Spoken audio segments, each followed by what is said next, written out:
In news overseas, Democrats were mindful of history when leaders decided for now not to begin impeachment proceedings on President Trump, particularly the case of Bill Clinton in 1998. VOA's Jim Malone reports.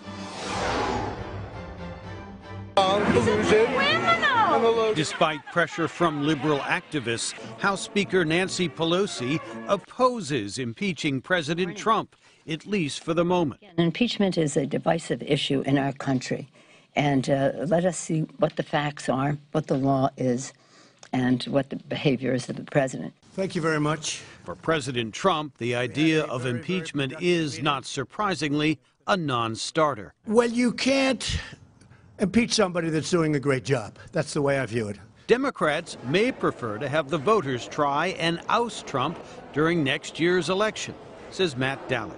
By the time impeachment proceedings were even to ramp up, you're talking about the end maybe of 2019 or early 2020, that creates its own complication because there's another remedy for removing a president, and it's called the election. But I want to say one thing to the American people. Democrats may also be mindful of what happened with the impeachment of President Bill Clinton in 1998. I did not have sexual relations with that woman, Miss Lewinsky. Clinton lied about and tried to cover up his affair with intern Monica Lewinsky, which in turn led to his impeachment by the House. The yeas are 44, the nays are 56. The motion is not agreed to. Clinton remained in office after he was acquitted in a trial in the Senate. I have accepted responsibility for what I did wrong in my personal life. Republicans lost 5 House seats in the 1998 elections in what amounted to a political backlash over the impeachment, says Larry Sabato.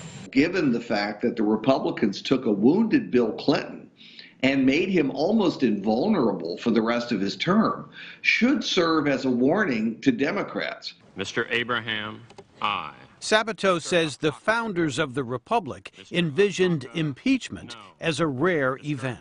They didn't want presidents impeached and convicted and thrown out of office for minor offenses. They expected Congress to do it only in extreme circumstances. In 1974, Congress began impeachment proceedings against President Richard Nixon over the Watergate scandal. Therefore, I shall resign the presidency effective at noon tomorrow.